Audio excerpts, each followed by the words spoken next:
Les amis, nous y sommes. Dernier récap The Walking Dead.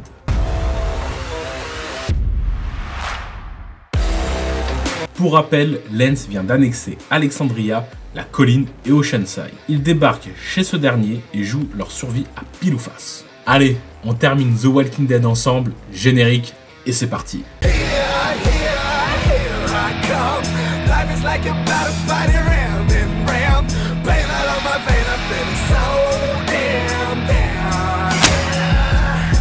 I think of the dead all the time.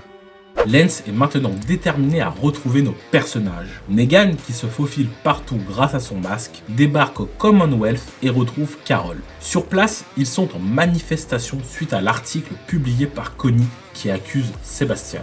On découvre que Pamela utilise une horde de rôdeurs qu'elle envoie sur le Commonwealth afin de créer la peur et confiner le peuple pour arrêter la manifestation. Mercer est en charge de guider cette horde. Carol ramène à Pamela son fils qui se cachait depuis un petit moment car il avait peur d'assumer. Il se prend une jolie gifle par maman. Dehors, lors d'une attaque de Lance, Daryl le prend en otage. Pamela et Mercer débarquent à ce moment-là. Elle comprend tout ce que Lance magouillait dans son dos. Elle met toutes les accusations de Sebastian sur Lance, ce qui calme la foule, et il termine en prison. Certains de nos personnages souhaitent retourner dans leur communauté, mais d'autres ne souhaitent pas quitter le Commonwealth car ils y sont bien, comme Ezekiel et surtout Eugène et sa copine Max. En parlant d'elle, afin de piéger Sebastian, elle lui parle et il se livre, qu'ils méprisent le peuple et qu'ils sont tous bons à rien. Sauf qu'elle enregistre tout, maline. Et lors d'une cérémonie où il devait faire son speech de rédemption, Max et Eugène diffusent l'enregistrement. Là, c'est le bordel, le peuple se révolte. Sauf que, en parallèle, Lance avait un plan et a envoyé ses agents secrets tuer des civils afin d'avoir une attaque de rôdeurs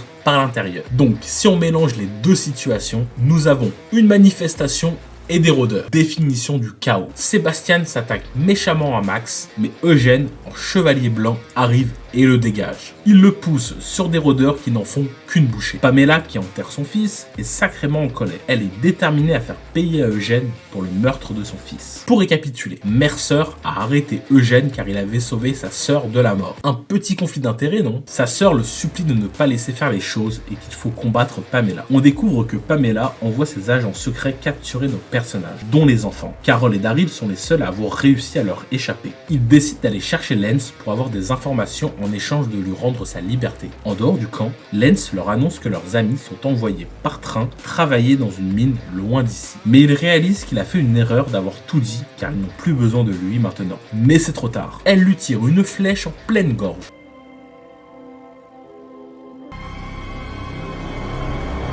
On retrouve donc nos personnages en plein travaux forcés. On découvre que ce nouveau camp de travail est à Alexandria. Pas si loin que ça finalement. Negan cherche à tout prix un plan pour s'échapper, car maintenant qu'il a une femme enceinte, il souhaite qu'une chose, la retrouver. Alors quand le chef lui demande qui complote en échange de meilleures conditions, il n'hésite pas et balance. Non, pas Ezekiel, mais bien lui-même. Il souhaite donner sa vie pour voir sa femme vivre. Alors ils sont prêts à exécuter les deux, mais Ezekiel intervient ainsi que tous les autres. Les gardes réalisent alors qu'ils sont peut-être du mauvais côté. Daryl sort de la pénombre et fume leur chef. Il délivre donc Alexandria. Au Commonwealth, c'est le jugement d'Eugène, défendu par son avocate Yumiko. Mais le choix du juge est déjà fait. Il est condamné à la mort. Mercer escorte Eugène en lieu sûr car il a enfin choisi son camp. Il faut faire tomber Pamela. Il va essayer de rassembler des gens de son côté. Encore une manifestation et Pamela utilise encore sa horde pour faire cesser les manifestants. Hors du camp, Aaron, Lydia et Jerry sont attaqués par des rôdeurs. Mais pas n'importe lesquels, des rôdeurs qui ouvrent des portes. Ils pensent alors à des chuchoteurs, mais pas de masque. C'était un réel rôdeur. On découvre alors que certains rôdeurs évoluent. Ils peuvent maintenant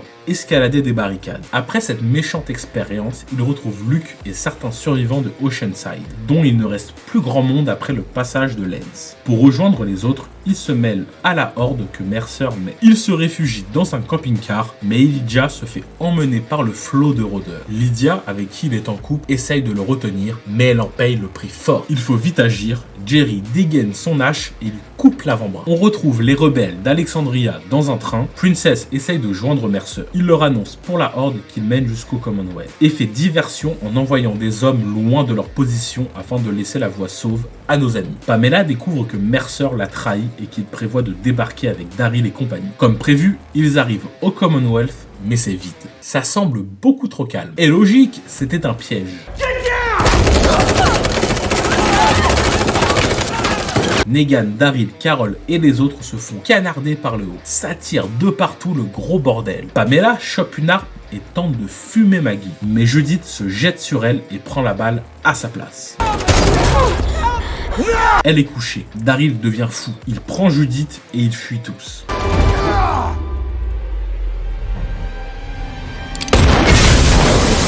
La Horde arrive au Commonwealth, mais ça ne se passe pas comme prévu. Des rôdeurs escaladent la palissade et ouvrent les portes, ce qui laisse entrer des milliers de rôdeurs dans l'enceinte. Pamela, en danger, décide de réunir tous les riches du Commonwealth à un seul endroit, protégés par les gardes et laisser mourir tous les autres. Dans leur fuite, ils se rendent compte que les soldats ne sont pas du tout à leur recherche, mais se battent plutôt contre la Horde. Et eux se trouvent en plein milieu. Pris au piège, ils se mettent tous en ordre de bataille pour dégager un petit chemin à Daryl et Judith.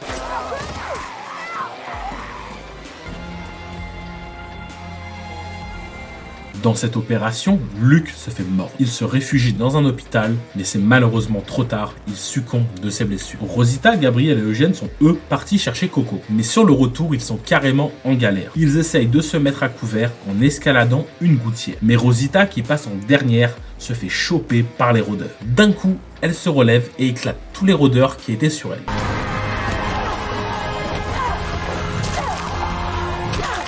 Monte sur la voiture d'à côté et arrive à rejoindre Gabriel et Eugène. Aaron et les autres vont délivrer Mercer et planifient leur attaque sur Pamela qui se fortifie. Mercer propose tout simplement de tout laisser brûler et partir. Mais Ezekiel, qui pour lui le Commonwealth lui a sauvé la vie, veut le défendre jusqu'à la mort. Mercer et son armée décident d'aller arrêter Pamela, mais il y a encore certains militaires de son côté qui la défendent. En voyant la horde arriver, Daryl intervient en rappelant que pour le moment, leur réel ennemi sont les morts et non les vivants. Pamela ferme les portes, laissant à la merci des rôdeurs tous les citoyens. Mais là, le père Gabriel prend sa revanche sur la vie. Malgré l'arme braquée sur lui, avance vers le portail et l'ouvre. Pour rappel, son plus grand péché était d'avoir fermé les portes de son église à ses fidèles lors du début de la pandémie. Tu es pardonné, Gabi. Les soldats comprennent et arrêtent Pamela. Il faut maintenant se débarrasser de la horde. Ils montent un plan simple, tout faire péter. Ils attirent les rôdeurs grâce à de la musique, foutent de l'essence partout et allument la mèche. Toute la horde explose.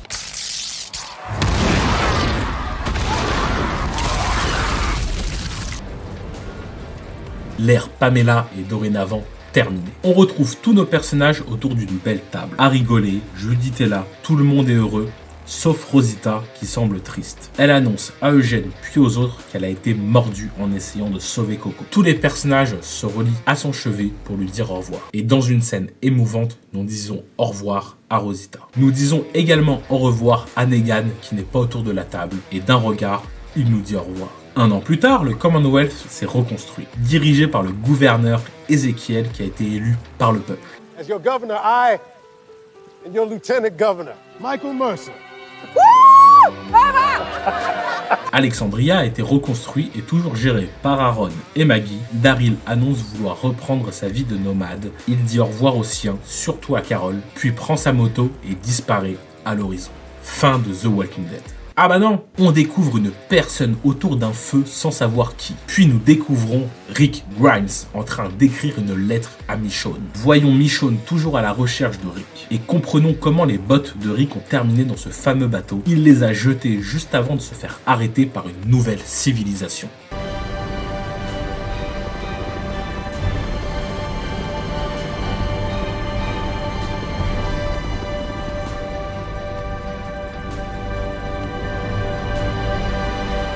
Fin de The Walking Dead, mais début du The Walking Dead Universe. Merci à tous d'avoir suivi ces vidéos récap. Tous les récaps de The Walking Dead sont désormais disponibles sur la chaîne. Je vous mets les liens dans la description. Nous, on se retrouve la semaine prochaine pour le récap d'une nouvelle série. Merci par avance pour votre petit pouce bleu ou votre abonnement. Ça aide fortement la chaîne à gagner en visibilité et ça contribue à son développement. Donc prenez soin de vous et à bientôt. Life is like a battle fighting round and round. Pain out of my vein, I'm feeling so